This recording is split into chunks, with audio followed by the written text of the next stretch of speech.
안녕하세요.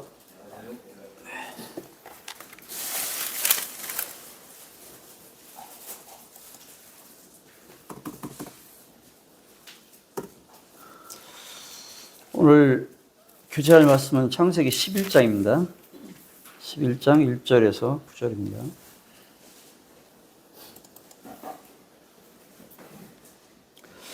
지금 주일 강단을 통해서 창세기를 이렇게 부분 함께 읽어가면서 이렇게 함께 교제할 부분들 이렇게 하고 있는데, 오늘 11장까지 교제를 하게 되면 일단 전반부는 끝나는 것 같아요.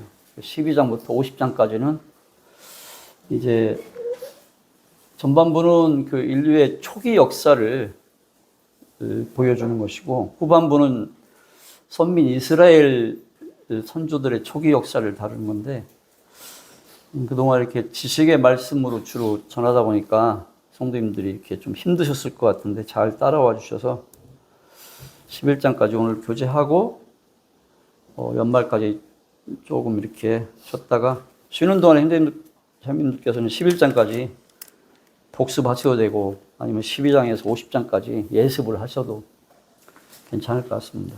그렇게 하고 내년에 다시 교제를 12장부터 하는 걸로 이렇게 하고, 오늘 본문 11장 1절에서 9절을 제가 읽겠습니다. 온 땅의 구음이 하나이요 언어가 하나이었더라. 이에 그들이 동방으로 옮기다가 신할 평지를 만나 거기 거하고 서로 말하되, 자 벽돌을 만들어 견고히 굽자 하고, 이에 벽돌로 돌을 대신하여 하며 역청으로 진흙을 대신하고, 또 말하되, 자 성과 대를 쌓아 대 꼭대기를 하늘에 닿게 하여 우리 이름을 내고 온 지면에 흩어짐을 면하자 하였더니, 여호와께서 인생들이 쌓는 성과 대를 보시려고 강림하셨더라. 여호와께서 가라사대, 이 무리가 한 족속이요 언어도 하나이므로 이같이 시작하였으니 이후로는 그 경영하는 일을 금지할 수 없으리로다. 자 우리가 내려가서 거기서 그들의 언어를 혼잡케 하여 그들로 서로 알아듣지 못하게 하자 하시고, 여호와께서 거기서 그들을 온 지면에 흩으신 고로 그들이 성 쌓기를 그쳤더라. 그러므로 그 이름을 바벨이라 하니 이는 여호와께서 거기서 온 땅의 언어를 혼잡케 하셨음이라. 여호와께서 거기서 그들을 온 지면에 흩으셨더라. 오늘 본문은 우리 성도님들께서 너무나 잘 아시는 그런 본문입니다. 그 인류학자들이 그 DNA 유사성을 이렇게 통해서 추적을 해 가다 보면은, 이 사람은, 인류는 한 혈통, 한 조상인 것으로 이렇게 발견을 하게 된답니다. 그러니까 한 여인의 후손으로 이렇게 밝혀진다는 것입니다. 그런데 언어는 그 언어학자들이 그 유사성을 통해서 추적을 아무리 해 가봐도 이 하나의 언어로 수렴되지 않더라는 겁니다. 이 언어학자들이 그렇게 똑같이 유사성을 통해서 추적을 해 가봤는데 유사성이 전혀 없는, 전혀 다른 수십 개의 언어로 그 언어가 독립적으로 이렇게 존재하더라는 것입니다. 그러다 보니까 이 언어의 기원에 관한 논문이 홍수처럼 이렇게 너무나 많이 나와서 1866년도에 파리 언어학회 회의시에는 앞으로 언어의 기원에 대한 그런 논문은 금지하는 그런 규정까지 만들 정도였다고 합니다. 그러니까 언어의 기원에 대한 설이 너무나 학설들이 많은 거예요. 이것은 무엇을 반증하냐면, 이 점진적으로 언어는 변해가지 않습니까? 언어가 갑작스럽게 변하는 것이에요. 세월을 따라서 또. 근데 이 자연적인 현상으로는 도저히 불가능하다는 거예요. 즉 누군가가 인위적으로 그 언어를 분리시키지 않고는 이런 결과가 나올 수 없다는 것입니다. 그럼 언어학자들의 이제 의견인 것입니다. 이것은 언어가 시대와 장소에 따라 변화하기 그 이전에, 지금처럼 변화되기 그 이전에 이미 누군가에 의해서 하나님의 강권적인 언어 분리 사역에 따른 근원적인 변화가 있었다는 것을 분명히 증거해 주는 것이라는 것입니다. 바로 오늘 본문 말씀이 바벨탈 사건이 실제로 있었던 역사적인 사실인 것을 증거하는 강력한 근거가 된다고 할 것입니다. 그리고 오늘날 바벨탑의 유적으로 좀 유력시되는 탑이 두 개가 있답니다. 유브라테스강 동편과 서편에 있는데, 이 시날 땅은, 여기 본문에 나온 시날 땅은 유프라테스 강과 티그리스 강이 만나는 그 삼각주 그곳에 위치해 있다고 합니다. 동쪽과 서쪽 기슭에 자리 잡고 있는데, 이 중에서 동쪽에 있는 것은 기초만 남아 있고요. 이 서쪽 기슭에 위치하고 있는 그 탑의 이름이 되게 어려운데 에웨리미난키 탑이라고 합니다. 근데 이 탑에 역청과 벽돌로 된 구조물이 아직도 실제 7층 높이로 남아 있답니다. 오늘 본문 말씀이 역사적인 사실이라는 것을 고고학자들에 의해서 이 탑이 발견됨으로써 발견이 됐다는 것입니다. 오늘 본문 11장 1절에서 9절 말씀은 사실 연대 순으로 보면은 10장 이전에 위치하는 것이 맞을 수 있을 것입니다. 왜냐하면 한번 보세요. 10장 5절하고 같이 보겠습니다. 10장 5절. 이들로부터 여러 나라 백성으로 나뉘어서 각기 방언과 종족과 나라대로 바닷가의 땅에 머물렀더라. 그리고 10장 20절입니다. 이들은 함의 자손이라 각기 족속과 방언과 지방과 나라대로이었더라.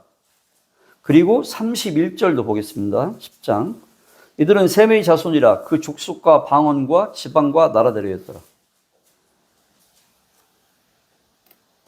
좀 느껴지는 거 있으세요? 이 11장 1절에 어떻게 돼 있어요? 온 땅의 구음이 하나이요 언어가 하나였다고 돼 있는데 이미 그 앞에 있는 10장에서는 그 족속과 방언에 따라서 나뉘었다는 거예요, 민족들이. 그럼 순서가 언어가 나뉜 것은 오늘 11장에서 나오는데 이미 10장에서는 나뉜 게 나오잖아요. 이제 성경에 보면은 먼저 기록하고 그 일이 어떻게 이루어졌는지 그렇게 일어났는지 자세히 이렇게 설명해 주는 때가 있습니다. 창세기 1장에서도 마찬가지입니다. 하나님께서 사람을 다 1장에 창조하셨잖아요. 그리고 끝냈는데 2장에 가서 다시 돌아와서 사람을 구체적으로 흙을 빚으시고 코에 생기를 불어넣어서 창조했다고 그렇게 보여주는 것처럼 여기 바벨탑 사건도 마찬가지라고 보면 되겠습니다.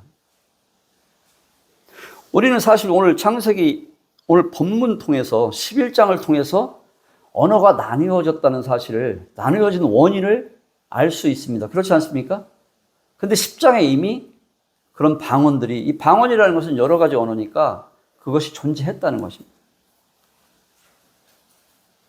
그 언어가 혼잡해지자 신할 땅에서부터 인류는 흩어지기 시작했다는 것을 우리는 오늘 본문에서 알 수 있습니다. 셈과 함과 야벳 자손이, 셈의 자손은 아시아 쪽으로, 함의 자손은 아프리카 쪽으로, 야벳 자손은 유럽 쪽으로 이렇게 흩어졌다는 것입니다. 신할 땅에서부터 그것을 알 수 있습니다. 1절 보시겠습니다. 온 땅의 구음이 하나이요 언어가 하나이었더라. 바벨탑 사건 이전에는 인류의 언어가 하나였다는 것입니다. 이런 언어의 통일성은 무엇을 얘기하고 있습니까, 여러분? 인류가 한 조상이었다는 것을 입증해 주는 것입니다. 이러한 말은 하나님이 인간에게만 부여하신 특별한 의사소통의 기능인데 그 언어가, 그 말이 바벨탑 사건 이후에 오늘날까지 이렇게 나누어진 채로 남아있다는 것입니다. 저는 오늘 본문을 이렇게 보면서 옛날부터 이 사건을 보면서 사실 좀 원망스럽기도 해요. 우리가 이 언어를 배우려고 얼마나 많은 시간과 비용들을 이렇게 소유하고 있습니까? 사실 하나님의 말씀에 순종하고 하나님의 말씀대로 흩어졌더라면 이런 일이 없었을 거 아니에요. 그렇죠? 역사적인 사실이니까 그런 생각도 해보게 됩니다. 2절입니다. 이에 그들이 동방으로 옮기다가 신할 평지를 만나 거기 거하고. 그러니까 노아의 대홍수 후에 노아 가족 및 그 후손들이 거주했던 곳이 여러분 어디예요? 아라랏산이잖아요. 터키. 아라랏산에서 창세기 8장 4절에 나옵니다. 그 아라랏산에서 볼 때 신할 땅 바벨은 정확히 말하면 사실은 동쪽이 아니고 남동쪽입니다. 동남쪽이에요. 남동쪽입니다. 동쪽으로만 간 것이 아니고. 근데 이를 가려서 동방이라고 이렇게 오늘 표현한 것은 기본적인 방향만을 나타내는 것으로 보면 되겠습니다. 그리고 여기 동방으로라는 것은, 동쪽으로 간다는 것은 성경에서는 특히 모세오경에서 하나님을 떠나는 죄악된 세상으로 가는 것을 상징적으로, 하나님을 떠나간다는 상징적으로 나타내는 표현으로 많이 쓰여집니다. 우리가 잘 알다시피 아담과 하와가 범죄한 후에 에덴의 어느 쪽으로 갔습니까, 여러분? 에덴의 동쪽으로 갔습니다. 그렇기 때문에 동쪽에 불칼들이 지키고 있지 않습니까? 그리고 가인이 아벨을 죽이고 간 곳이 어디입니까, 여러분? 그때도 역시 동쪽으로 갑니다. 거기서 동쪽으로 가서 에녹성을 쌓고 거기서 살았습니다. 이 바벨성의 이야기도 사람들이 오늘 보면 동쪽으로, 동방으로 갔다는 것입니다. 이제 다음에 이제 좀 교제하겠지만 아브라함의 조카 롯도 소돔과 고모라가 있는 동쪽으로 갑니다. 그러니까 창세기에서의 동쪽은, 모세오경에서의 동쪽은 하나님과 단절된 죄인들이 간 방향을 나타내는 것입니다. 하나님하고 멀어지는 것을 의미한다고 볼 수 있습니다. 그것을 우리는 어디서 볼 수 있냐면 성막과 성전의 문이 여러분 어느 쪽으로 되어 있습니까? 동쪽으로 되어 있습니다. 성막과 성전의 문이 동쪽으로 향해 있는 것입니다. 왜냐하면 동쪽으로 떠났던 죄인들이 하나님께 돌아가려면 동쪽에서 돌아와야 하기 때문에 상징적으로 동쪽에 있는 것으로 볼 수 있을 것입니다. 마찬가지로 아브라함도 동쪽에 있는 땅에서 불러내어서 약속의 땅, 하나님의 거하시는 땅으로 가게 하셨습니다. 그리고 그 당시 시날 땅의 이 지도자, 권력자는 누구였습니까, 여러분? 니므롯이었습니다. 그것을 우리가 어떻게 알 수 있냐면 창세기 10장 바로 앞에니까 그냥 보시면 됩니다. 8절에서 10절 한번 보겠습니다. 구스가 또 니므롯을 낳았으니 그는 세상에 처음 영걸이라. 그가 여호와 앞에서 특이한 사냥꾼이 되었으므로 속담에 이르기를 아무는 여호와 앞에 니므롯 같은 특이한 사냥꾼이로다 하더라. 그의 나라는, 니므롯이 처음으로 나라를 이루었다는 겁니다. 그의 나라는 시날 땅의 바벨과 에렉과 악갓과 길레에서 시작되었으며, 그러니까 시날 땅은 굉장히 넓은 곳입니다. 그 중에 바벨은 시날 땅 그 안에 있는 일부인 것입니다.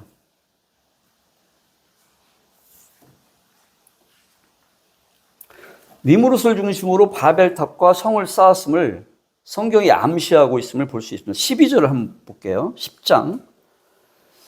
니느웨와 갈라 사이에 러센, 이는 큰 성이라를 건축하였으며. 그러니까 니므롯이 이미 성을 처음으로, 나라를 이루고 성을 건축했다는 것입니다. 이 시날 땅은 지금으로 보면 지금의 쿠웨이트 지역이 가장 맞다고 볼 수 있겠습니다. 지금의 쿠웨이트 지역이라고 합니다. 3절. 서로 말하되 자 벽돌을 만들어 견고히 굽자하고 이에 벽돌로 돌을 대신하며 역청으로 진흙을 대신하고. 여기는 사막지대지 않습니까? 중동은 여러분. 그러면 거기에 여러분 성을 쌓을 만한 돌이 없을 거 아니에요? 돌이 없습니다. 자연석이 풍부하지 못했던 이 바벨론 지역, 시날 지역에서는 무엇으로 쌓냐는 거예요, 성을. 벽돌을 구워내는 방법을 이 사람들이 개발했다는 것입니다.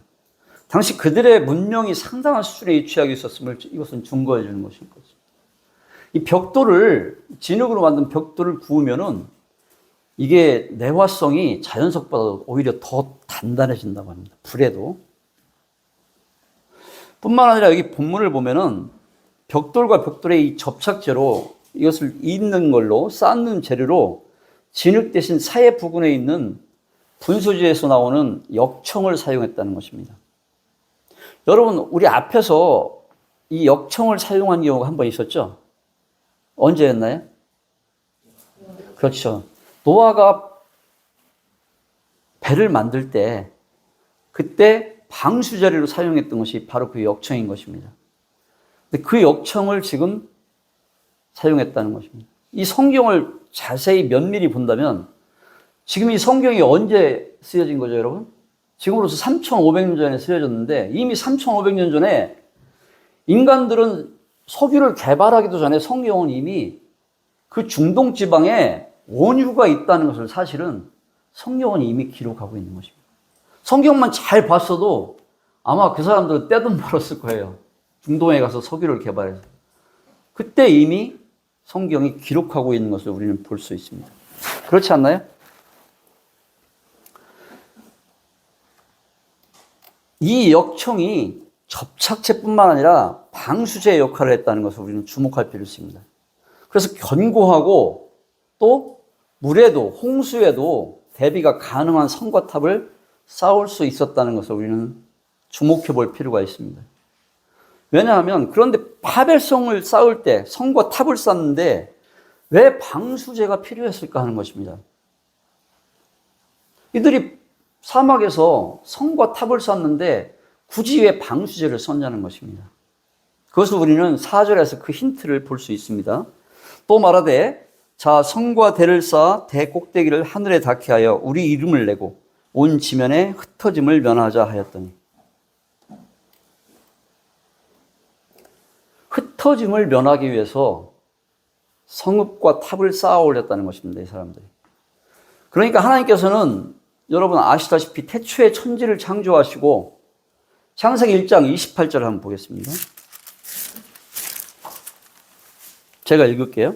하나님이 그들에게 복을 주시며 그들에게 이르시되 생육하고 번성하여 땅에 충만하라. 땅을 정복하라. 바다의 고기와 공중의 새와 땅에 움직이는 모든 생물을 다스리라 하시니라. 이미 천지를 창조하시고 하나님께서 생육하고 번성하고 땅에 충만하라고 말씀하셨고 축복하셨습니다. 이 땅이 흩어져서 번성하고 땅에 충만하라는 것이 하나님의 뜻이었다는 것입니다. 이 말씀은 오늘 본문의 앞장에 나와 있는 9장의 1절에도 똑같이 하나님께서 다시 한번 반복적으로 말씀하고 계십니다. 9장 1절입니다. 하나님이 노아와 그 아들들에게 복을 주시며 그들에게 이르시되 생육하고 번성하여 땅에 충만하라. 이런 하나님의 뜻에 반대하고 거역한 사람들은 동쪽으로 갔다는 그런 상징적인 표현을 한 것이고 또 그것에서 혹시 모를 하나님의 심판을 이 사람들이 대비하기 위해서 방수재료인 역청이 필요했다는 것입니다. 그래서 역청을 사용해서 성과 탑을 쌓지 않았을 것인가 이런 유추를 우리가 해보게 되는 것입니다. 이 말씀은 하나님께서 흩어지라고 했는데 생육하고 번성하라고 땅에 충만하라고 했는데 대놓고 성을 쌓고 탑을 또 거기에 혹시 모를 심판까지 대비해서 역청으로 발랐다는 것은 대놓고 하나님을 불순종하고 도전하는 행동인 것입니다. 분명히 하나님께서는 창세기 8장 21절에서 뭐라고 하셨는지 한번 볼게요. 8장 21절. 가까우니까 찾아보셔도 괜찮아요. 여호와께서 그 향기를 흠양하시고 그 중심에 이르시되 내가 다시는 사람으로 인하여 땅을 저주하지 아니하리니. 노아의 홍수 심판 이후에 다시는 하나님께서 땅을 저주하지 않으시겠다고 이렇게 얘기하셨습니다. 또 9장 11절에서도 하나님께서는 뭐라고 하셨냐면 내가 너희와 언약을 세우리니 다시는 모든 생물을 홍수로 멸하지 아니할 것이라. 땅을 침몰할 홍수가 다시 있지 아니하리라. 그렇게 분명히 하나님께서 말씀하셨습니다. 그리고 13절에서는 9장 13절에서는 그 증거로 하나님께서 무엇을 주셨습니까?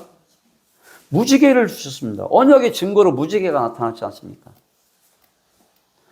그런데도 사람들은 하나님의 말씀을 직접 이렇게 증거까지 주면서 말씀하셨는데 믿지도 않고 듣지도 않았다는 것입니다.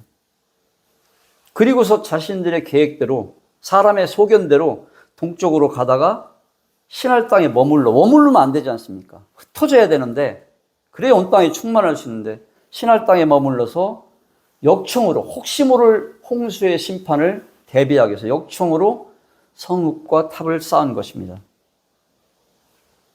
하나님이 심판을 하셔도 홍수 심판을 안 하신다고 했는데 하나님을 믿지 못하니까 혹시라도 그런 심판을 하셔도 이들이 듣고 본 것은 그거니까 그것을 대비하기 위해서 역청으로, 그래서 역청이 필요했다는 것입니다. 오늘 본문 4절은 오늘 본문에서 가장 이 핵심 구절이기 때문에 좀 더 자세히 볼 필요가 있을 것 같습니다. 또 말하되 자 성과 대를 쌓아 대 꼭대기를, 여기서 대는 탑을 얘기하는 겁니다. 성읍과 성과 대, 성을 쌓고 그 성 안에 탑을 쌓았다는 겁니다. 성과 대를 쌓아 대 꼭대기를 하늘에 닿게 하여. 이것은 여러분 무엇을 말하고 있습니까? 하늘에 닿게 하자. 이것은 인간의 교만을 나타내는 것입니다. 여러분 잘 아시다시피 이사야서 14장 13절에 보면 루시퍼가 뭐라고 합니까? 내가 하늘에 올라 나의 보좌를 높이리라. 그 사탄의 자만과도 같은 자만심의 발로인 것입니다. 오늘 그 탑이 하늘에 닿게 하자는 이 신할 땅의 사람들의 마음이 교만으로, 자만심으로 가득 찼다는 것입니다. 창세기 3장에서도 인류가 최초로 범죄할 때 여러분 어떻게 범죄했습니까? 여기 제가 읽을게요. 너희가 그것을 먹는 날에는 3장 5절입니다. 너희 눈이 밝아져서 하나님같이 되어 선하게 알 줄을 하나님이 아심이라. 그러니까 이걸 먹으면 하나님같이 된다는 거예요. 지금 이들이 하늘에 닿게 하자는 것은 자신들이 하나님의 위치에, 하나님과 대등한 위치에 서겠다는 겁니다. 지금 3장 5절은 누가 한 말입니까, 여러분? 사탄이 한 말입니다, 사탄이. 이 사탄이 한 말을 지금 이 신할 땅에 이때의 사람들이 지금 똑같이 하고 있는 것입니다. 단어와 표현은 틀리지만 그 마음에 있는 마음들은 똑같다는 것입니다. 지금 사탄은 창세기 3장 5절에서 어떻게 인간을 부추기고 있습니까? 교만하라는 것입니다. 내가 하나님같이 되라는 것입니다. 불순종은 하겠지만 그렇게 하고서라도 내가 하나님처럼 되라는 것입니다. 불순종이 할지라도 하나님같이 되라. 그래서 선과 악을 네가 결정하라는 것입니다. 내 의견, 소견에 옳은 대로 행하라는 것입니다. 하지만 여러분, 인간이, 이 나약한 인간이 선과 악을 결정을 하고, 그래서 그것을 결정하게 되면 우리 인간은 여러분 혼돈에 휩싸일 수밖에 없게 되는 것입니다. 여러분, 각 나라의 의회에서, 우리나라의 국회에서 주로 하는 일이 뭡니까, 여러분? 법을 만드는 겁니다, 법. 매일 법을 바꾸고 또 법을 바꾸지 않습니까? 수시로 바꿉니다. 지금도 여러 가지 법안들을 자기들의 필요에 의해서 바꾸지 않습니다. 근데 법을 왜 바꿀까요, 여러분? 그런 생각 한번 해보셨어요? 법을 왜 바꿀까요? 한번 정해놨으면 그대로 쭉 가야 되죠. 완전하지 않으니까 바꿔요. 완전하다면 바꿀 일이 없겠죠. 근데 여러분, 하지만 성경은 여러분 바뀝니까? 성경은 바뀌지 않습니다.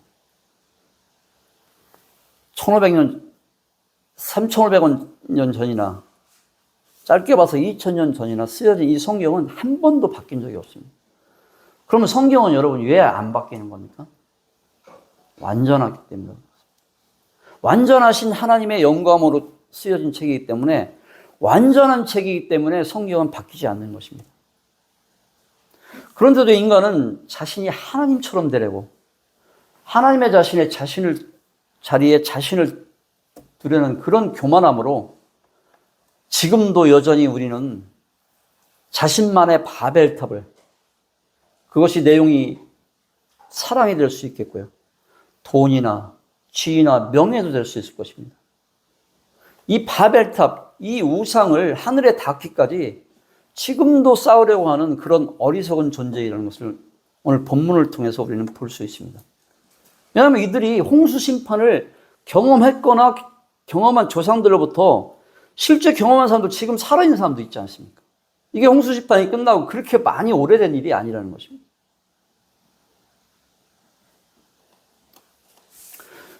여기 오늘 본문에서 노아의 방주에서 구원받은 사람이 얼마 지나지 않아서 벌써 하나님께서 생육하고 번성하고 땅에 충만하라는 그 말씀을, 그 사명을, 명령입니다. 그것을 잃어버리고 하나님을 대적하는 일을 그러다 보니까 인간 교만의 금자탑이라고 할 수 있는 이 바벨탑을 하늘에 닿기까지 쌓으려고 하는 그러한 모습을 우리는 오늘 본문에서 보게 되는 것입니다.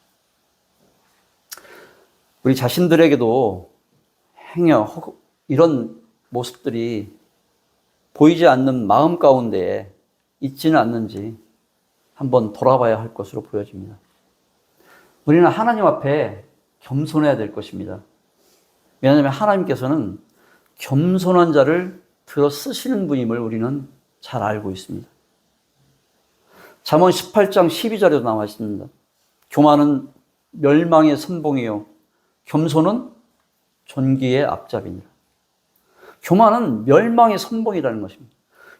이 신할 땅의 사람들이 교만했기 때문에 멸망을 당했다는 실제로 있었던 이 역사적인 사건이 잠언의 말씀을 증명하고 있는 것입니다. 그 다음입니다. 대꼭대기를 하늘에 닿게 하여 우리 이름을 내고, 여기 지금 우리의 이름을 낸다고 하지 않습니까? 여러분, 우리가 누구의 이름을 내야 됩니까? 내 자신의 이름이 아니라 하나님의 영광을 위해서 우리가 지어진 존재들이 아닙니까? 마태복음 6장 9절에 보면 그러므로 너희는 이렇게 기도하라. 하늘에 계신 우리 아버지여 이름이 거룩히 여김을 받으시며. 주님께서 제자들에게 알려준 모범 기도의 첫 번째 기도가 하나님의 이름을 높이는 것이라는 것입니다. 이것을 고린도서 10장 31절에서는 이렇게 표현하고 있습니다. 그런즉 너희가 먹든지 마시든지 무엇을 하든지 다 하나님의 영광을 위해서 하라고 이렇게 표현하고 있습니다. 그러니까 하나님의 이름을 높이고 하나님의 영광을 위해서 살아가는 것, 이것이 하나님께서 천지 만물을 지으신 목적이시고, 그 천지 만물의 여러분 최고의 작품이 무엇입니까? 우리 사람이지 않습니까? 그 사람을 만드신 하나님의 목적이 바로 하나님의 이름을 높이고 하나님의 영광을 위해서 살아가는 것이라는 것입니다. 여러분, 우리 사람이 어느 때 가장 행복할까요, 여러분? 그런 생각 한번 해보신 적 없으세요? 여러분, 언제 가장 행복하세요? 한번 가장 행복한 얘기해 보세요.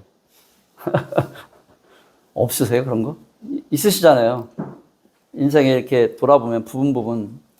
근데 그러거나 말거나 사람은 그 사람이 하나님을 찬양할 때, 하나님을 찬송할 때 그때라는 것입니다.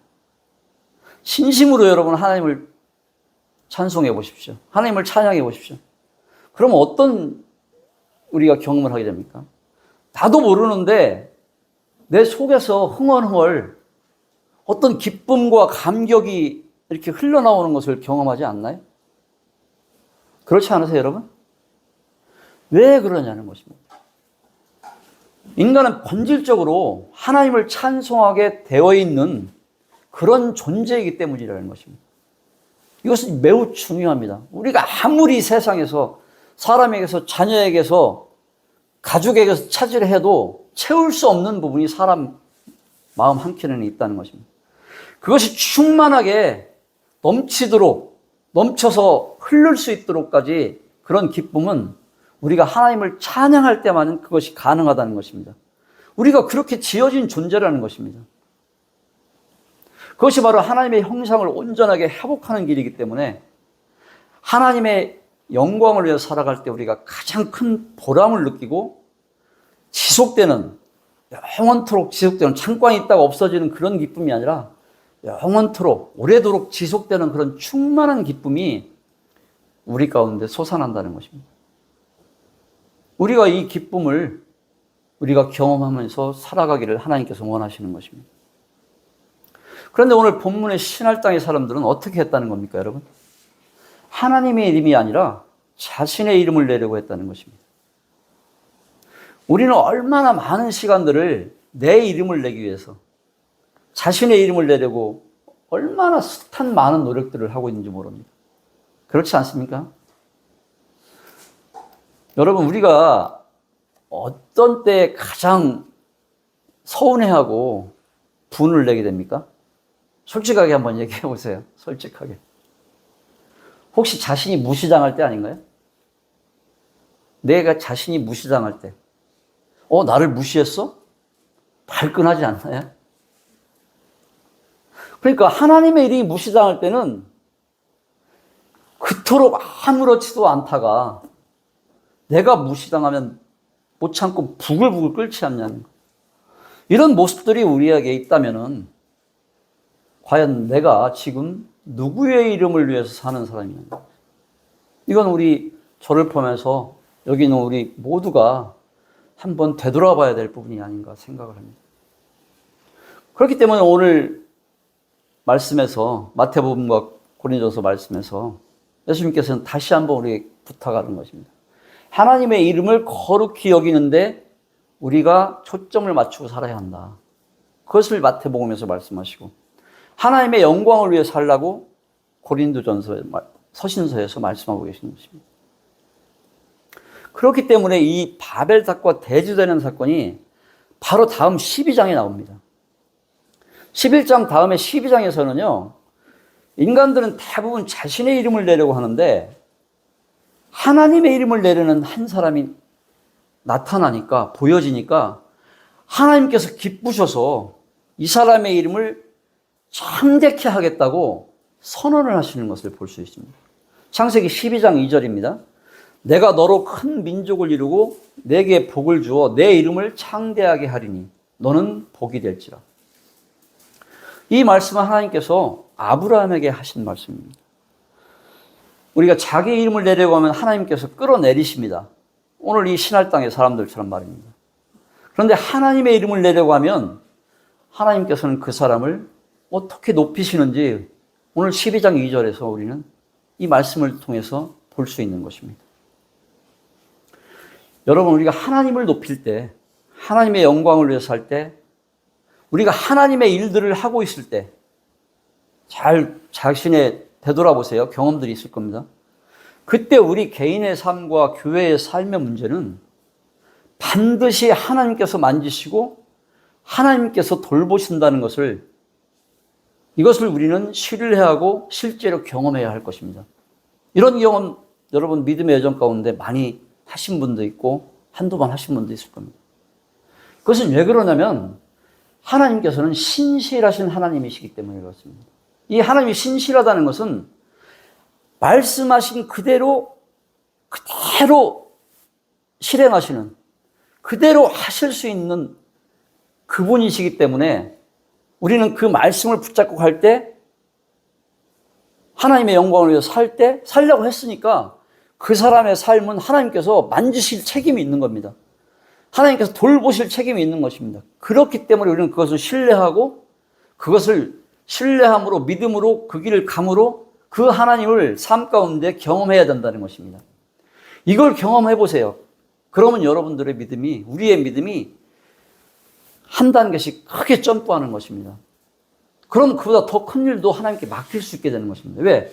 내가 하나님을 위해서 하나님의 일을, 교회의 일을 하고 있을 때는 하나님께서 내 삶을 틀림없이 돌보시는 신실하신 분임을 우리가 신뢰할 때 하나님의 자기의 이름을 걸은 거기 때문에 하나님은 반드시 이건 하나님 책임입니다. 그 사람의 삶을 돌보지 않는 것은 우리 책임이 아니에요. 그건 하나님 책임. 그것을 못 돌보면은 그분은 하나님이 전능하신 하나님이 되실 수 없는 겁니다. 그렇기 때문에 하나님은 반드시 그 삶을 돌보신다는 거예요. 그것을 우리가 반드시 신뢰하고 경험해야 된다는 것입니다. 지금 수요 모임 시간에 우리가 사도행전을 교제하고 있습니다. 이번 주에 19장을 지난주에 교제했는데 여기 이제 19장에 보면 참 사도 바울의 놀라운 이렇게 변화된 모습이 나와요. 사도 바울이 로마서 15장에서 보면은 다른 사람의 터 위에는 자기가 짓지 않겠다고, 다른 사람이 세운 교회에는 가지 않겠다고 이렇게 그 전도 원칙을 정하는데 오늘 우리가 지난주에 공부한 19장에서는 로마에도 가야 되고 에베소에도 간단 말이에요. 에베소는 사실 아볼로가 세운 교회거든요. 근데 거기를 가요. 그냥 사도 바울은 지나가려고 했는데 성령의 인도하심에 막혀. 거기 있는 사람들이 요한의 회개만 하고 성령 침례를 받지 않은 것을 보고 거기서 자신의 그 원칙을 내려놓고 성령 인도하심 가운데 해서 에베소에 큰 부흥을 이루게 되는 거예요. 또 로마도 마찬가지로 이미 교회가 세워져 있는데 에베소에서 로마서를 쓰지 않습니까? 근데 거기를 간다는 거예요. 나중에 우리가 자세히 보니까 유럽을 전도하기 위해서 서바나에 스페인에 가기 위해서 거기에서 로마 교회의 파송을 받으려고 그런다는 것을 우리가 알게 될 때에 그 당시 초대교회에 5대 교구 5개 교회가 이름을 낸 교회들이 있었는데 그게 예루살렘 교회와 안디옥 교회와 에베소 교회와 로마 교회와 알렉산드리아 교회라고 합니다. 근데 이 교회들의 특징이 뭐냐면 여러분, 은혜가 흘러가는 축복의 통로가 되었다는 것입니다. 즉 파송하는 보내는 교회였다는 것입니다. 그렇기 때문에 하나님께서 그 교회들을 높이셔서 5개의 교회를 명명할 때 그 이름에, 물론 예루살렘 교회는 스스로 흩어지진 않았어요. 핍박을 통해서 스데반의 죽음을 통해서 그렇게 흩으셨지만 그럼에도 이 교회들이 보내는 교회가 되었기 때문에, 파송하는 교회가 되었기 때문에, 하나님의 영광을 위해서 하나님의 명령대로 순종하는 교회들이 되었기 때문에 이렇게 하나님께서 그 교회들의 이름을 들었다는 것입니다. 사도행전 1장 8절에 보면 예루살렘과 온 유대와 사마리아와 땅끝까지 이르러 내 증인이 되리라 이렇게 말씀하셨습니다. 근데 예루살렘 교회가 흩어지지 않으니까 군중들을 동원하셔가지고 스데반에 살인하게 하고 그리고 핍박을 있게 해서 그렇게 해서 하나님의 작정하신 뜻을 이루어가지 않습니까? 여러분, 우리가 하나님의 작정하신 뜻은 사람이 어떻게 할 수 없습니다. 허용하신 뜻과 하나님의 작정하신 뜻을 우리는 반드시 구별할 필요가 있습니다. 하나님의 작정하신 뜻으로 보여지는 것은 우리가 절대로 어떻게 할 수가 없는 것입니다. 우리는 하나님의 허용하신 뜻 안에서만 거하고 걸을 수 있는 것입니다. 오늘 이 말씀을 보면서 저는 저희 교회가, 저는 이런 교회가 됐으면 좋겠어요. 흩어지는, 보내는 교회. 뭐 이렇게 관계가 안 좋아서 흩어지는 거 말고요. 정말 보내서 막 부모가 자식을 보낼 때 옛날에 뭐 이불 같은 거 해주듯이 막 바리바리 싸서 이렇게 해서 보내는 그런 교회. 많이 보내는 교회. 이런 교회가 우리가 잘 준비돼서 그렇게 쓰임받기를. 여기 한번 보세요. 안디옥 교회 같은 경우는요. 놀랍습니다, 이게. 그 교회에 영적 리더를 보내요, 리더를. 성령께서 보내라고 하니까 사실 그분들이 가면 교회가 어떻게 곧 쓰러질 것 같은데도 하나님의 말씀에 순종해서 보낸다는 것입니다. 저는 우리 용인 동백교회가 지금 이제 시작하고 있지만 저는 그런 하나님 안에서의 믿음 안에서의 그런 비전을 가지고 저는 항상 그것을 형제님들한테도 교제하고 솔직히 그것을 사모하고 있습니다. 우리 교회가 그런 교회가 되기를, 그렇게 하나님으로부터 쓰임받은 교회가 되기를 정말 간절히 바라는 마음이 있습니다.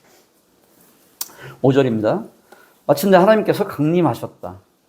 이 강림하셨다는 것은 우리가 6장에서 노아의 홍수 때 봤듯이 신인, 동형, 동성용증 표현입니다. 이것은 하나님께서 인간들의 행위에 간섭하시고 이제는 공적으로 다루시고자 그러려고 하고 있음을 말해주는 것입니다. 6절, 여호와께서 가라사대 이 무리가 한 족속이요 언어도 하나이므로 이같이 시작하였으니 이후로는 그 경영하는 일을 금지할 수 없으리로다. 이것은 그들이 추구하는 것을 막을 방도가 하나님께 없다는 뜻은 아닐 것입니다. 그렇지 않습니까? 하나님이 못하실 게 뭐가 있습니까? 이것은 그들의 불순한 생각이 아주 절정에 달해서 다시는 돌이킬 수 없는 지경에까지 이르렀다는 그런 뜻일 것입니다. 다음 7절, 8절, 9절을 함께 보겠습니다. 자, 우리가 내려가서 거기서 그들의 언어를 혼잡케 하여 그들로 서로 알아듣지 못하게 하자 하시고 여호와께서 거기서 그들을 온 지면에 흩으신 거로 그들이 성쌓기를 그쳤더라. 그러므로 그 이름을 바벨이라 하니 이는 여호와께서 거기서 온 땅의 언어를 혼잡케 하셨습니다. 여호와께서 거기서 그들을 온 지면에 흩으셨더라. 결국 그들은 하나님의 목적대로 온 지면에 흩어지게 되었습니다. 하나님께서 의도하신 것을 막을 수 있는 인간은 여러분 없는 것입니다. 그렇기 때문에 우리는 하나님의 작정하신 뜻을 어떻게 할 수 없는 것입니다. 그럼 우리는 하나님의 뜻에 자원함으로 순종할 것인지, 우리 선택은 두 가지밖에 없어요. 하나님의 작정하신 뜻에 자원함으로 내가 순종할 것인지, 아니면 내가 순종하지 않아서 억지로 끌려갈 것인지, 그것을 우리가 믿음 안에서 바르게 분별해야 된다. 하나님의 작정하신 뜻을 하나님은 반드시 이루신다니까요. 다만 내가 자원함으로 가느냐 아니면 끌려가느냐, 그 차이만 있는 것입니다, 여러분. 아까 이스라엘의 예루살렘 교회를 제가 예를 들었지 않습니까? 흩어지지 않으니까 하나님께서 핍박을 통해서 결국은 흩어짐으로, 흩어져서라도 사명을 감당하게 그렇게 하시지 않습니까? 반대로 안디옥 교회는 금식하고 기도하면서 하나님의 뜻을 구했을 때, 중요한 게 하나님의 뜻을 구했다는 거예요, 안디옥 교회가. 그때 보내라는 사명을 받았고, 교회의 기둥인 영적인 리더인 바울과 바나바를 파송하는, 선교사로 보내는, 그렇기 때문에 핍박 없이 하나님의 영광스러운 일들을 감당하는 그런 교회가 됐지 않습니까? 안디옥 교회는 보내는, 파송하는 그런 교회의 표상이 되지 않았습니까, 여러분? 주변에 보면 안디옥 교회, 여기 뭐 분당에 저희 살 때 보니까 거기도 안디옥 교회가 있더라고요. 안디옥 교회가 실제로 있어요. 그런 것들을 사모해서 교회 이름을 그렇게 짓지 않았나, 그런 생각이 들어요. 우리가 아무리 거역해도 하나님은 목적을 여러분 이루시는 분이십니다. 지금 현재도 마찬가지라는 거예요. 그렇기 때문에 우리는 하나님께서 흩으실 때, 하나님께서 나에게 원하시는 뜻을 성령 안에서 분별하게 될 때, 그것이 발견될 때에는 즉시 순종함으로, 자발적으로, 감사하는 마음으로 하나님의 영광스러운 일들을 감당하는 그런 주님의 자녀가 우리가 되어야 될 것입니다, 여러분. 오늘 본문 말씀을 한번 정리해 보겠습니다. 여러분, 죄에 빠진 우리 인간은 아주 어리석은 존재로 보여집니다. 신할 땅의 사람들은 감히 전능하신 하나님께 도전할 수 있다고 생각을 했던 것 같습니다. 그래서 하나님을 망각하고 제멋대로 계획을 세우고 하나님을 외면한 채 성을 쌓고 탑을 쌓는 그런 일들을 진행해 나갑니다. 그때 어떻게 하십니까? 하나님께서 내려오셔서 그 모든 것들을 그냥 무너뜨리십니다. 우리도 그들과 똑같이 살고 있지는 않는지 오늘 본문 말씀을 돌아봐야 될 것입니다. 그들과 똑같이 계획을 세우고 내가 바라는, 내 자신이 바라는 나의 삶, 미래의 삶을 치밀하게 준비는 하는데 과연 거기에 하나님이 개입하실 여지가 있냐는 것입니다. 그 계획들이 하나님과 전혀 무관하게 세운 계획은 아니냐는 것입니다. 오늘 본문 3절과 4절 다시 한번 보세요. 3절의 시작이 어떻게 됩니까? 그들이 서로 말하되. 4절은 어떻게 시작해요? 또 말하되. 당시 신할 땅의 사람들은 서로 회의를 하고 머리를 맞대고 계획을 세웠지만 하나님께 묻지는 않았다는 거예요. 지금 여기에서 3절, 4절에서 서로 말하고 또 말하는데 하나님과 말했다는, 하나님과 의논했다는 얘기는 어느 한 구석에도 없습니다, 여러분. 하나님께 묻지 않았고 하나님의 뜻을 구하지도 생각하지도 않았음을 우리는 오늘 본문에서 보게 되는 것입니다. 중심에 하나님이 없는 계획은 여러분 무산되고 허사가 된다는 것이 오늘 본문 11장 말씀이 주는 교훈일 것입니다. 그렇지 않습니까? 하나님이 없는 계획은 하나님께서 그것을 무너뜨리고 흩으신다는 것입니다. 우리가 아무리 시간이나 공을 들여도 하나님의 작정하신 뜻을 거스릴 수 없다는 것입니다. 그것은 바벨탑처럼 허무하게 덧없이 무너져 내릴 것입니다, 여러분. 하나님이 내려와서 반드시 무너뜨릴 것이라는 것입니다. 이것이 바로 성경의 역사일 뿐만 아니라 성경 이후에도 역사도 그렇고요. 지금 현재 21세기 오늘의 현재의 역사인 것입니다. 인간은 그 누구도 하나님 없이는 자신의 인생을 절대로 세울 수 없는 존재라는 것을 우리는 인정하고 알아야 된다는 것입니다. 우리는 그런 존재인 것입니다. 우리가 아무리 잘나도 내 인생을 내가 세울 수 없는 존재라는 이걸만 알아도 사실 사람들이 하나님을 이렇게 멀리하거나 하나님한테 나아오는 것을 이렇게 꺼려하지 않을 겁니다. 이걸 모르기 때문에 사실 하나님한테 나아오지도 않을 뿐만 아니라 듣지도 않으려고 하는 것입니다. 자신이 할 수 있다고 그렇게 생각을 하는 것입니다. 하지만 오늘 본문 말씀을 보면 정말로 놀라운 은혜의 하나님을 우리는 보게 됩니다. 신실하신 하나님, 선하신 하나님을 우리는 발견하게 됩니다. 7, 8, 9절에서 발견하게 됩니다. 이 혼돈, 바벨이라는 하나님의 지혜로서 하나님이 심판으로 다 엎을 수 있는데 하나님께서 그런 방법을 쓰지 않았어요. 어떤 방법을 쓰셨나요, 여러분? 혼잡이라는, 언어의 혼잡이라는, 혼돈이라는, 바벨이라는 하나님의 지혜로서 그들을 온 지면에 흩으심으로써 하나님의 목적을 이루어 가시는 것을 우리는 볼 수 있습니다, 여러분.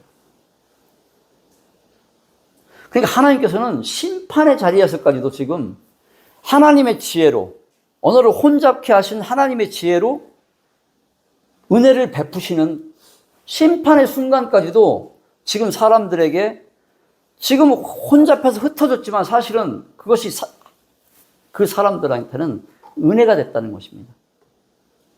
그래서 심판의 자리에서까지도 은혜를 베푸시는 그런 하나님이심을 오늘 본문 말씀을 보여주고 있는 것입니다. 그런 하나님을, 그분의 어떠하심을 우리는 찬양할 수밖에 없는 것 같습니다. 오늘 말씀을 대하면서 정말 하나님을 찬양하게 된다는 것이 고백이 되는 것입니다. 우리 그 하나님을 찬양합시다. 네, 감사합니다. 기도하시겠습니다. 아버지 하나님,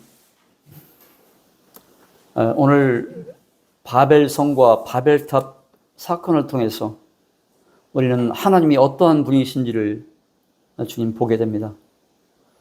주님께서는 주님과 어깨를 겨루려고 했던 높아진 교만한 마음을 가진 신할 땅의 사람들에게 그들을 심판하실 때에도 언어의 혼잡이라는 하나님의 지혜로 은혜를 베푸신 분이심을 주님, 신실하신 분이심을 주님께서 말씀하신 그대로 다시는 물로써 또 땅을 인간으로 인해 심판하지 않으시겠다는 자신이 하신 그 말씀을 신실하게 지키시는 선하시고 신실하신 하나님을 기억하게 됩니다.